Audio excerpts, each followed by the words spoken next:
प्रगति नाम के एक लड़के की शादी होने वाली थी। इस बात को लेकर उसके परिवार के लोग काफी खुश थे और उसकी भी खुशी का कोई ठिकाना नहीं था, क्योंकि जिससे उसकी शादी हो रही थी उसका नाम दिलीप यादव, जिससे वो 3 साल से प्यार कर रही थी।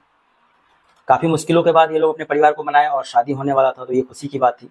आखिरकार वो दिन आता है 5 मार्च, जिस दिन इन दोनों की शादी होती है। शादी सब कुछ बढ़िया से हुआ। प्रगति अपने ससुराल जाती है। इसका व्यवहार, इसका चाल स्वभाव सब कुछ देख के इसके परिवार के लोग, जो उसके ससुराल वाले जो होते हैं, वो भी मोहित हो जाते हैं। इधर दिलीप यादव भी काफी खुश था, क्योंकि उसने भी बहुत काफी कोशिश की थी शादी करने के लिए। पैसों का धनी था ये परिवार। दिलीप का जो परिवार था, काफी अच्छे खासे पैसे थे, उसके पिताजी के बाद बढ़िया बिजनेस था। और साथ में जब इसकी लव मैरिज शादी हो जाती है तो इसकी खुशी का कोई ठिकाना नहीं रहता। सब कुछ बढ़िया चल रहा था, लेकिन किसी को कुछ पता नहीं था कि आने वाले समय में क्या होने वाला है। कुछ दिन बाद होली आती है। होली में प्रगति अपने मैके चली जाती है। साथ में होली खेलने के लिए दिलीप भी वहीं जाता है। वहां से होली खेल के आता है, छुट्टियां मना के आता है, फिर अपने घर पे। फिर धीरे धीरे समय बीतता है और अपना काम पर ये लोग काम पर लग जाते हैं। छुट्टी खत्म करने के बाद जो है दिलीप अपने काम पर चलने लग जाते हैं और अभी प्रगति अपने मैके में ही थी। 19 मार्च 2025 दिलीप अपना पूरा काम धाम करके एक ढाबे पर रुकता है खाना खाने के लिए, और साथ ही वहीं से अपने पत्नी को फोन करता है और साथ में अपने बड़े भाई संदीप को फोन करता है और कहता है कि बेला गांव का पूरा काम खत्म हो गया है, मैं वापस आ रहा हूँ और भी मैं फिलहाल खाना खा रहा हूँ, खाना खा के यहाँ से वापस आऊंगा। जहाँ से दिलीप कॉल करता है वहां से उसके घर की दूरी, जो दिव्यापुर होती है, वहां की दूरी मात्र 27 से 28 किलोमीटर दूर था। मतलब मुश्किल से आधे घंटे या 1 घंटे का रास्ता था। शाम हो जाती है। शाम के तक जो है दिलीप अपने घर नहीं पहुंचता है, जो कि उसके घर की दूरी मात्र 1 से 1.5 घंटे की थी, लेकिन वो शाम तक जो घर नहीं पहुंचता है। उसको फोन पर नंबर लगाते हैं तो वो फोन लगता नहीं है। रिंग जा रहा था लेकिन कोई उठाया नहीं। फिर घर वालों को लगा कि किसी काम में व्यस्त होगा, किसी काम में बिजी होगा, हो सकता है कि बाद में कॉल करे। धीरे धीरे शाम हो जाती है और रात हो जाती है, तो घर वालों को बेचैनी होने लगती है कि इतना लेट तो कभी करता नहीं, और जहां से उसने फोन किया था लगभग 1:30-2 बजे के आसपास में, अभी तक तो आ जाना चाहिए। फिर घर वाले उसको फोन नंबर पे कॉल करते हैं, रिंग जाती है। इस बार कॉल कोई उठाता है। उधर से आवाज आती है कि मैं दिव्यापुर पुलिस बोल रहा हूँ और आपके बच्चे का एक्सीडेंट हो गया है और ये हॉस्पिटल में एडमिट है, यहाँ आने के लिए। अब सबके पैरों तले जमीन खिसक जाती है कि ऐसा कैसे हो सकता है, ऐसा कैसे। घर वाले जब हॉस्पिटल पहुंचते हैं तो वहां डॉक्टर बताते हैं कि इसे एक गोली लगी है। घर वाले पूरे शॉक हो जाते हैं, वो भी गोली सर में लगी है। डॉक्टर कहते हैं कि हम लोग पूरी कोशिश कर रहे हैं, प्रयास कर रहे हैं, बचाने का पूरा कोशिश जारी है, बाकी सब भगवान के हाथ में है। पुलिस जब अपना इन्वेस्टिगेशन स्टार्ट करती है तो पूछती है दिलीप के बारे में, दिलीप का किसी से झगड़ा था, किसी से दुश्मनी या कोई झगड़ा हुआ हो। घर वाले कहते हैं दिलीप बहुत ही शांत लड़का था, इसका किसी से कोई दुश्मनी नहीं, कोई झगड़ा नहीं। अब घर वाले काफी परेशान थे कि अब जो है ये बात उसकी पत्नी जो प्रगति मायके में थी उसको कैसे बताएंगे, लेकिन हिम्मत करके लोग प्रगति को कॉल करके बताते हैं कि दिलीप के बारे में। जैसे ही प्रगति इस कॉल को सुनती है उसका हालत खराब हो जाता है, वो बेहोश हो जाती है। बार बार वहां पे रोना धोना, इतना बुरी तरह से रो रही थी क्योंकि ज्यादा दिन नहीं हुए थे शादी। इधर ये अपनी जिंदगी और मैं मौत से जूझ रहा था। इसका हालत जो है बद से बदतर होता जा रहा था। लेकिन 2 दिन बाद 21 मार्च को दिलीप की मौत हो जाती है। क्या हाल हुआ उस परिवार का और क्या हाल हुआ उस नई नवेली दुल्हन का, जिसकी मात्र 14 दिन पहले शादी हुई थी। 14 दिन पहले घर में खुशियों का माहौल था और 14 दिन बाद ये मातम पसर गया। क्या ये एक हादसा था? जी नहीं, ये एक हादसा नहीं था, क्योंकि कुछ दिन बाद जब पोस्टमार्टम रिपोर्ट आता है तो इस चीज का खुलासा होता है कि इसे बहुत बुरी तरह से मारा गया है, सोची समझी साजिश की तरह मारा गया है। और इस मौत का जो एक तार है इन्हीं के परिवार से जुड़ा हुआ है। नमस्कार, प्रणाम, मैं प्रकाश स्वागत करता हूं अपने चैनल भैया जी न्यूज वाले में। कृपया मेरे चैनल को लाइक करें, शेयर करें, सब्सक्राइब करें। आज की जो सच्ची घटना मैं आपको बताने जा रहा हूं ये है यूपी का एक जिला लगता है औरैया। औरैया का रहने वाला दिलीप यादव, जिसकी उम्र 21 साल होती है, तो अपने 3 भाइयों के साथ, संदीप, अक्षय और सचिन के साथ, अपने पिता सुमेर सिंह यादव का एक जो बिजनेस होता है क्रेन का, हाइड्रा और क्रेन का बिजनेस, वो संभाल रहा था। उसके पिता के पास 12 हाइड्रा और 10 क्रेन मशीन होती है।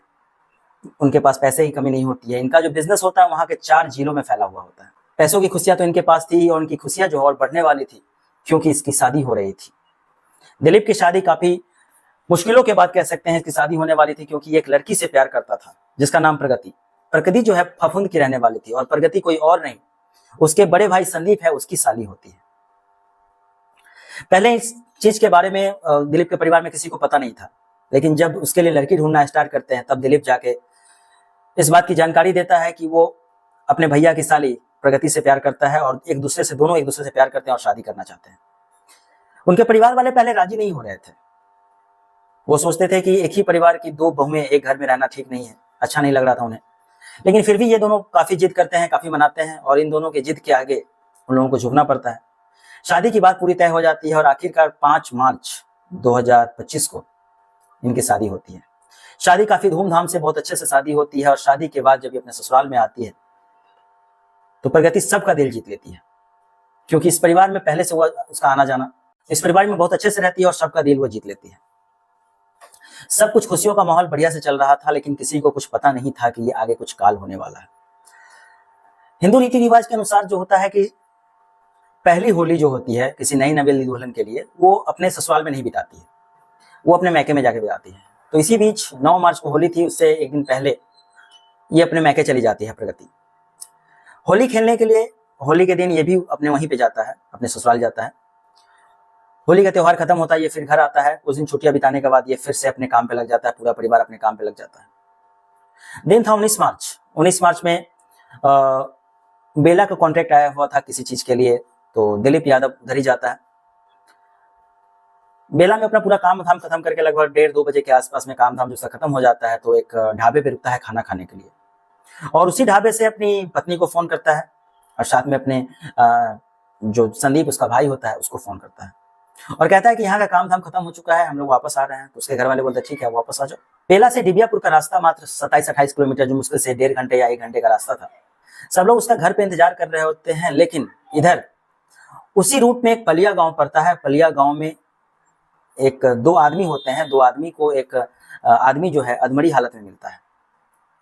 वो डर जाता है, वो दोनों भाग जाते हैं और काफी गांव वालों को इकट्ठा करते हैं। इसी में से कोई पुलिस को फोन करता है और एम्बुलेंस को फोन करता है।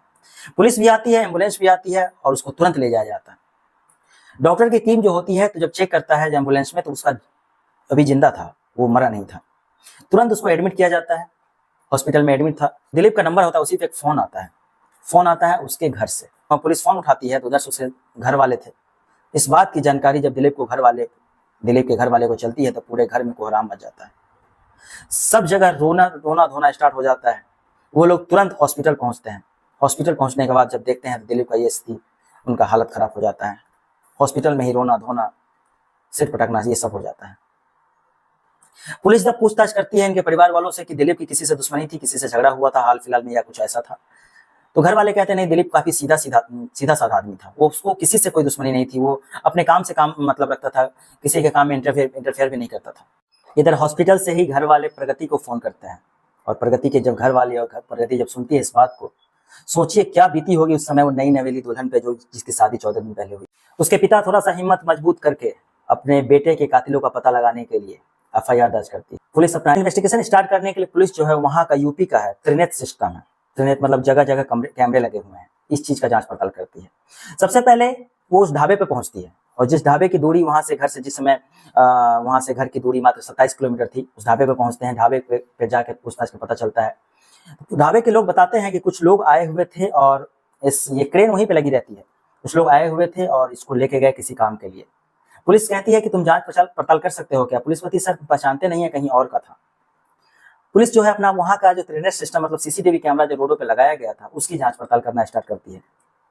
वो एक जगह से मॉनिटर रूम होता है, वहां पे पहुंचती है, वहां पे जाके जांच पड़ताल स्टार्ट करती है, और साथ ही उसके भाई संदीप को कॉल करके कहती है कि कितने बजे आपके भाई ने कॉल किया था। तो इस आधार से जब CCTV कैमरा खंगाला जाता है, तो थोड़ी देर बाद पलिया गांव के रास्ते में जाते हुए एक CCTV कैमरा में एक मोटरसाइकिल पर 3 लोगों के साथ संदीप नजर आता है। पुलिस जब बाइक पर बैठे लोगों का आइडेंटिफिकेशन निकालती है, तो उसमें से एक आदमी का आइडेंटिफिकेशन निकल के सामने आता है। ये देख के पुलिस चौंक जाती है। दरअसल वो कोई दूसरा नहीं रहता है, एक आदमी जो हिस्ट्री शीटर रहता है, रामजी नागर, जो कि काफी छटा हुआ बदमाश रहता है, एक शूटर रहता है, एक हिस्ट्री शीटर रहता है। पुलिस उसके पीछे फिर लगती है। कुछ दिनों बाद रामजी नागर पकड़ में आ जाता है। पुलिस जब पूछती है तुमने ऐसा क्यों किया, तो पहले तो वो कबूलता नहीं है कि मैंने ऐसा नहीं किया। जब उसे वीडियो क्लिप दिखाया जाता है और अपने तरीके से पूछताछ करती है पुलिस, तब जो बात निकल के सामने आती है वो भी एक हैरान करने वाली बात होती है। रामजी नागर कहता है कि दिलीप यादव को मारने के लिए उसे कॉन्ट्रैक्ट मिला था। यह कॉन्ट्रैक्ट देता है अनुराग यादव नाम का एक शख्स। पुलिस जब अनुराग यादव के बारे में पता लगाती है और जब उसे अरेस्ट करके लेके आती है, तो कुछ और बात का खुलासा होता है। पुलिस अब जाती है सीधा सुमेर सिंह यादव के घर, दिलीप यादव के घर, जहां मातम का माहौल पसरा हुआ था, सब लोग बैठे हुए थे। पुलिस जाती है और उसकी पत्नी प्रगति से कुछ पूछताछ करती है। जब उसे बुला के जब बातचीत किया जाता है तो लोगों को लगता है कि केस के सिलसिले में उससे बातचीत कर रहे हैं। इतने में एक लेडी कांस्टेबल आती है और उसका हाथ पकड़ के उसे हथकड़ी लगा के उसे ले जा रही थी। सब लोग उसका विरोध करते, सब लोग देख के चौंक जाते हैं कि आखिरकार उसके बेटे की मृत्यु कुछ दिन पहले हुई है और लोग पुलिस इसको पकड़ के ले जा रहे हैं, इसका मामला क्या है। ये पूछते हैं कि आप ऐसा क्यों कर रहे हैं। जो पुलिस इस बारे में इसकी जानकारी देती है, ये काफी चौंकाने वाली न्यूज था, काफी शॉकिंग न्यूज था। दरअसल पुलिस कहती है कि आपके बेटे को मारने में आपकी बहू का ही हाथ है। पुलिस एक बात जो कहती है, इन लोगों को भरोसा नहीं हो रहा था कि पुलिस क्या कह रही है। दरअसल ये लड़की जो है इससे शादी करना चाहती थी, इतने साल से प्यार में थी, वो लड़की से कैसे मरवा सकती है। अब इस चीज को समझने के लिए हमें चलना पड़ेगा 4-5 साल पीछे। साल 2020। अनुराग यादव का घर और प्रगति यादव का घर आसपास में रहता है। उस दोनों एक ही गांव के रहते हैं। अनुराग यादव जो कि थोड़ा बहुत पढ़ा लिखा था, ज्यादा पढ़ा लिखा नहीं था, वो कोई काम धंधा नहीं करता था, उसके पास कुछ काम धंधा भी नहीं था, लेकिन वो शो ऑफ बहुत करता था। महंगी महंगी गाड़ियों में घूमना, मोटरसाइकिल बाइक रखना, ब्रांडेड चश्मा पहनना, ब्रांडेड मोबाइल रखना, वो अपने पिता के पैसों से चाहे कहीं और से फ्लाइट में सफर करना, ये सब चीजें उसकी शौक थी। इन सब चीजों से प्रगति यादव प्रभावित हो जाती है और उसे लगता है कि ये लाइफ स्टाइल वो भी जी सकती है, ये जिंदगी वो भी जी सकती है। उसके साथ वो सपना बुनने लगती है। एक दिन की बात है, अनुराग यादव जो है एक चिट्ठी लिख के वो कहीं जा रही होती, प्रगति यादव उसको दे देता है और उसमें अपने प्यार का इजहार करता है। इधर से ये भी जो है कुछ उसके प्रति उसका लगाव हो जाता है और ये भी अपने प्यार का इजहार करती है और दोनों एक दूसरे से बातचीत करना स्टार्ट करते हैं। धीरे धीरे बातचीत जो है काफी प्यार में बदल जाता है और इसका जो रईसी देखती है कि ये काफी रईस तरह से रहता है, ये काफी उसको प्रभावित करता है। ये धीरे धीरे बात इतनी बढ़ जाती है कि एक होटल में जाके मिलना स्टार्ट करते हैं, संबंध बनाते हैं, दोनों का सब कुछ चल रहा था। लेकिन ये सब चीज छुपाए नहीं छुपती है। एक दिन ये बात जो है इसके परिवार वालों को पता चल जाता है। जब इन दोनों के परिवार वालों को पता चलता है तो प्रगति के पिता इसको बहुत मारते हैं, इसको समझाते हैं, मारते हैं, लेकिन ये क्या करती है, उस चक्कर में अपना नस काट लेती है। इन दोनों के परिवार में रिश्ता अच्छा नहीं था। कुछ जमीनी विवाद को लेकर इन लोगों के बीच में, इन दोनों परिवार के बीच में काफी गहरी दुश्मनी थी और साथ में ये एक दूसरे से शादी नहीं कर सकते थे, लेकिन ये बार बार फोर्स करते थे कि उसे शादी करेंगे। लेकिन घर वालों के लाख समझाने के बाद भी नहीं समझती थी, लेकिन हार डार कर इसने अपना नस काट लिया था। लेकिन झगड़ा कुछ बढ़ा, ये मामला उसी समय का चल रहा था। तब जाकर इनकी शादी की बात चलने, प्रगति की शादी की बात चलने लगती है। प्रगति के दिमाग में एक आइडिया आता है, क्यों ना हम लोग कुछ ऐसा करें कि दोनों चीज हो जाए।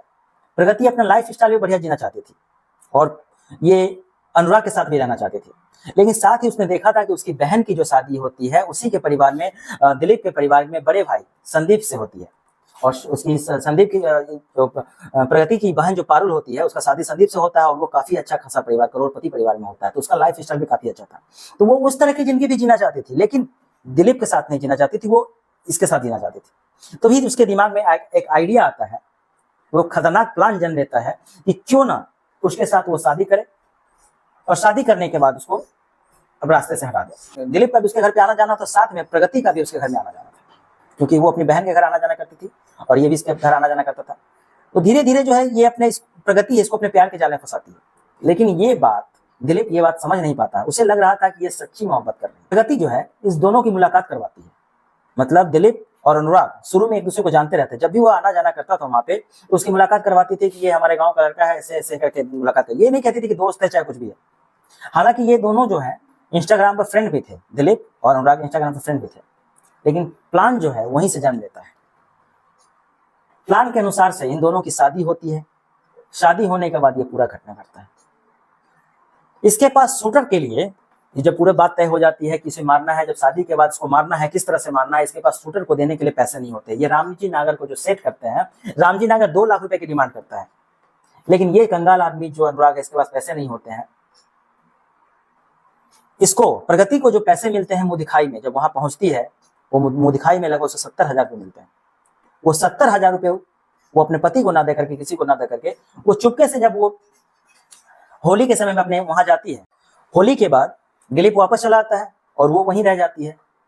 12 मार्च की बात है। 12 मार्च को ये अपने प्रेमी को, अनुराग यादव को, जिस जगह पर जिस होटल में मिलती थी उसी होटल में जाके, औरैया के पास होटल लगता है, उसी होटल में जाके ये उससे जाके मिलती है। उस होटल में से जाना आना इसलिए हो जाता है कि वो अपनी माँ, उसकी मौसी का घर वहीं रहता है, वो मौसी के घर जाती है, वहां से बहाना बना के, साईं मंदिर के बहाना बना के वहां जाती है, अपने आशिक से मिलती है। उसी होटल में जाके ये पूरा का पूरा पैसा अपने आशिक को दे देती है और वो पैसा देती है उसके मर्डर के लिए।